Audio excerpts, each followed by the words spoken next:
Welcome back, All Sports West New York. My old buddy Howard Simon on the set with us. And Howard, of course, one of the two morning men on GR. Actually, have more than that contribute. Yep.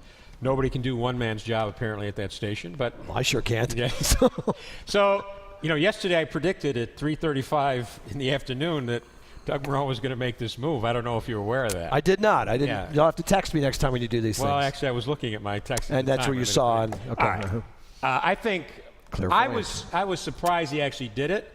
I'm glad he did it. I think he had to make this move, but this just doesn't normally happen.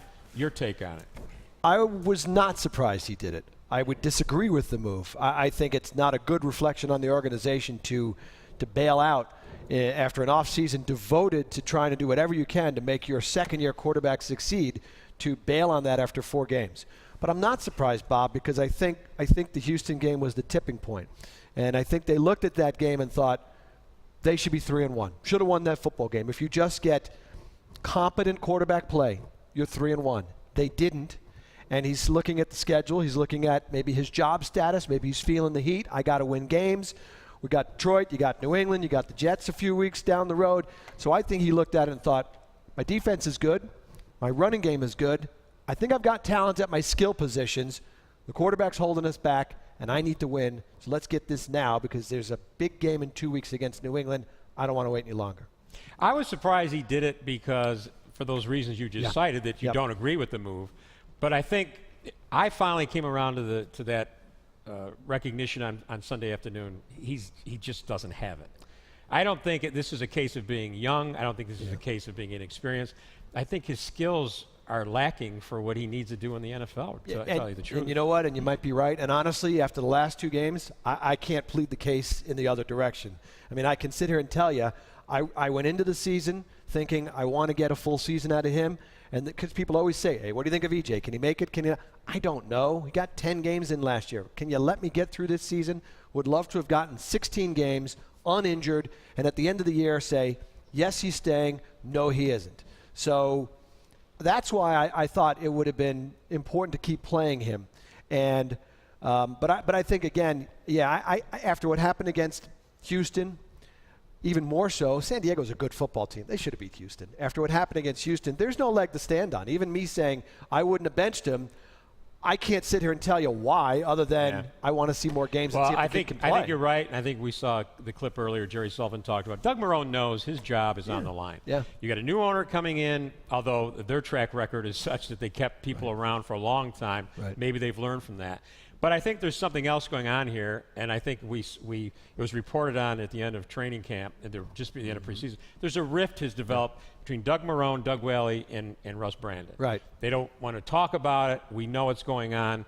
And I think his comments yesterday, he didn't ask for permission. He didn't clear this with Whaley. He just told him he did it. Yeah, and I think if you go back to that story, if it's true, if all that is true, if I'm Doug Marrone and that story comes out, I'm thinking, okay, they're setting me up to be the fall guy in this organization.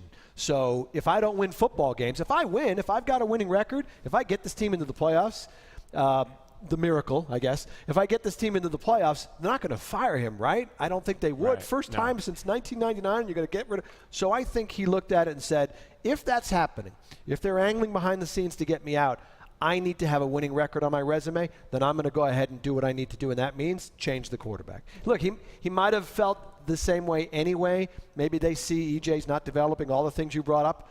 But I think a lot of it gets to what might be happening behind the scenes, and this guy knows he's got to win football games. Well, and you're 2-2. If you're going to do it now before you don't do it when you're 2-4 or 3-5 at the bye. Do it now and be able to maybe use Orton to beat New England and the Jets, the 2 division games that are coming up. I think there's 2 things that went on, especially Sunday, that did not help Manuel. Of course, the offensive line did not have a good game. They're injured. They're out of position. Not a very good offensive line at this stage of the game. Receivers dropped some balls, although I think some of it was a combination of the pass and the catch.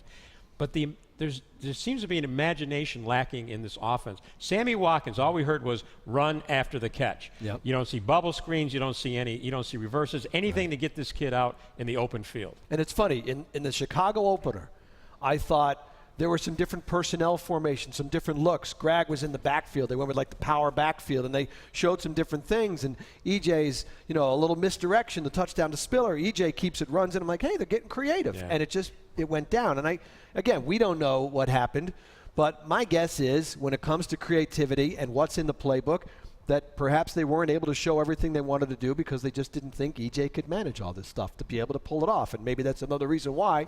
Here's a veteran guy, 75 games, 70 starts. We can put more stuff on the plate for him to handle that maybe the young kid couldn't.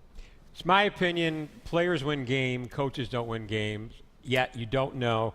Is it really a lack of imagination, or the players aren't performing? And I think when you have a problem with an offensive line, when you start with the offensive line, a lot of things can unravel from that point. Well, I think, in terms of the players and the coaches, look, it's the coach's job to find out, hey, the team we're playing, where are their weaknesses? Where can we exploit that team and put a game plan together? But at the end of the day, you're right. I mean, Nathaniel Hackett could draw up the greatest game plan in the world. If EJ can't execute it, that's not Hackett's fault. I think you guys talked about this yesterday morning. Again, there was post-game interviews, players saying, we weren't ready for this, we weren't ready for that. That's 2 straight weeks. Yeah. Where they're kind of indicating the coaches didn't prepare us properly for this game. And I wonder, it was Mike Williams this time, and he was talking about how Houston showed them something they hadn't seen. He talked about a single high safety look, and they hadn't seen that before, and you're right. The players were saying that about San Diego. That was rub plays. More the defensive players seeing something that the offense hadn't done. This was the reverse. But I think it does get to that another reason that maybe they decided it was time to make the switch. Maybe they're seeing defenses approach the Bills completely different, because they don't believe E.J. Manuel can beat them, and they take out the receivers and they jam the line, they load up the box and do all these things, and then maybe that's another reason why you put Orton in there, and maybe it changes the way defenses approach the Bills. I could see them thinking a little easier to confuse this younger quarterback than, say, a veteran who'd be ready for this. Right. Hey, we're going to be back with Howard, more on E.J. Manuel, more on the Buffalo Bills, and more on the FCC ruling that took place today on the blackout rule. All that coming up next.